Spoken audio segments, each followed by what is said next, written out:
नमस्कार दोस्तों। Affordable housing Gurgaon, कुछ न्यूज़, कुछ अपडेट्स। माहिरा का ड्रॉ है 3 दिसंबर को। जिन जिन लोगों ने अप्लाई किया अपना रिजल्ट चेक कर सकते हैं शाम 5 बजे तक। तकरीबन 1400 कुछ फ्लैट थे, जिसके एवज में 2062 एप्लीकेशंस आई हैं, तो काफ़ी चांस है लोगों का निकलने का। So that was one news.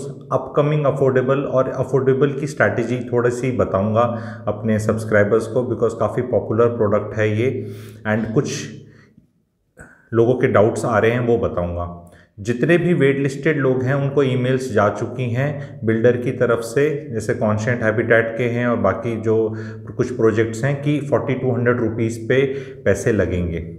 इस चीज़ को प्लीज़ इमीडिएटली आप लोग डीटीसीपी से क्लैरिफाई कर लीजिए कि क्या ये जायज़ है या नहीं है, क्योंकि ग्रे एरिया है। जब निकला था तब रेट 4000 था, और उस टाइम जिनका निकल गया था उनको तो 4000 पे अलॉटमेंट हो गया। पर अब जो अलॉटमेंट होना है, क्या वो 4200 पर है या पुराने रेट पे होगा, इसको प्लीज़ क्लैरिफाई कर लीजिए। ग्रे एरिया है। दूसरी चीज़, आने वाले अफोर्डेबल हाउसिंग बहुत ज़्यादा अब नहीं रह गई हैं, क्योंकि दीनदयाल का युग स्टार्ट हो रहा है। वहीं अफोर्डेबल हाउसिंग आएंगी जहाँ पे लो राइज अलाउ नहीं हो सकती बिकॉज ऑफ रूल रेगुलेशन। जहाँ भी कोई ट्रांजिट कॉरिडोर जा रहा है एंड उसका डिस्टेंस कम है और एफएआर ज़्यादा अलाउड है वहाँ पे, तो उस रूल रेगुलेशन के हिसाब से अफोर्डेबल हाउसिंग आएंगी। जहाँ भी प्लॉट साइज़ बड़ा होगा, नॉर्मली 10 एकड़ से ऊपर चला जाएगा जो दीनदयाल की रिक्वायरमेंट रहती है, तो वहाँ builder will now most likely get low rise. तो ये अफोर्डेबल हाउसिंग का दिया आप कह सकते हैं बुझ रहा है।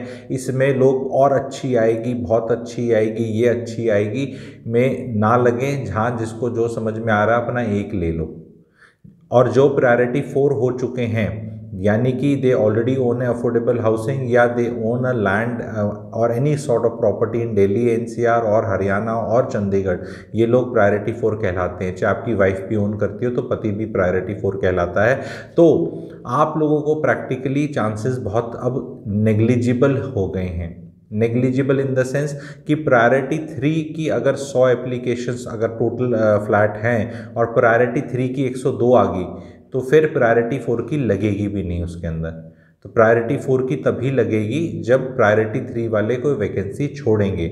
और जो अवेयरनेस लेवल अब बढ़ गया है लोगों का, और पैन इंडिया कहीं से कोई बटन दबा सकता है, तो घरों में जो बच्चे हैं 18 साल से ऊपर, उनके नामों पे आराम से करा जा सकता है। जिनके नाम पे प्रॉपर्टी नहीं है, मोस्टली 18 to 25 30 ईयर्स के जो ग्रुप में लोग होते हैं, प्रॉपर्टी ओन नहीं करते नॉर्मली, जो ट्रेंड है, तो उनका नाम यूटिलाइज किया जा सकता है। या परिवार में कोई ऐसा नाम यूटिलाइज किया जा सकता है जो एक अलग एंटिटी माना जाता है एज पर द रूल्स, जो कि एक परिवार में जैसे माता पिता, तो माता पिता के पास अगर प्रॉपर्टी नहीं है इन तीनों जगह जो मैंने बताई आपको, तो प्रायोरिटी 3 में आ जाएंगे। तो हाँ, और माता पिता आपकी फैमिली से अलग माने जाते हैं। 18 साल से ऊपर के बच्चे वो अलग एंटिटी माने जाते हैं, भाई बहन वो अलग एंटिटी माने जाते हैं। फैमिली में बेसिकली मोटा मोटा इज़ हस्बैंड एंड वाइफ।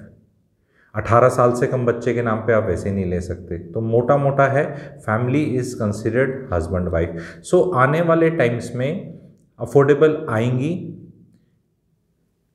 और एक साथ आती हुई भी दिख रही है मुझे काफ़ी दिसंबर जनवरी के महीने पे।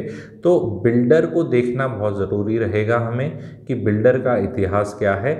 एंड क्योंकि इसमें only thing which can go slightly wrong is it's a no brainer investment, कहीं मर्जी कर लो। गंदे नाले वाली जो अफोर्डेबल हाउसिंग है, बिल्कुल गंदे नाले के ऊपर, वहाँ भी रेंट 10-11 हज़ार आता है आपके छुटकू से 1 BHK का। तो एंड रेट्स हैव इंक्रीज्ड, ठीक है, तो they will do well provided they get ready on time. सिर्फ उसी में डाउट है। मेरे हिसाब से the best of the best builders will make it in 4.5 years. Average builder will make it in 5.5 years. And जो बदमाश टाइप हैं, वो थोड़े से नॉटी टाइप हैं, वो 7-8 साल में बनाएंगे। कंस्ट्रक्शन लिंक कर दिया गया है, कंस्ट्रक्शन लिंक को भी मैं अभी डिमिस्टिफाई करूँगा, ठीक है, कि इसमें कितना फ़ायदा है और क्या है और या नहीं है, ठीक है। So as and when the affordables will actually come and they will show live, I will be reviewing them for my viewers. उससे पहले अगर किसी को वैसे पूछना है तो आप मुझसे व्हाट्सएप पे प्राइवेटली पूछ सकते हैं, बिकॉज जब तक कोई आई नहीं है साइट, मतलब तो उसको पहले बताने का, रिव्यू करने का मतलब नहीं है। तो let it come live on the portal when ever they come.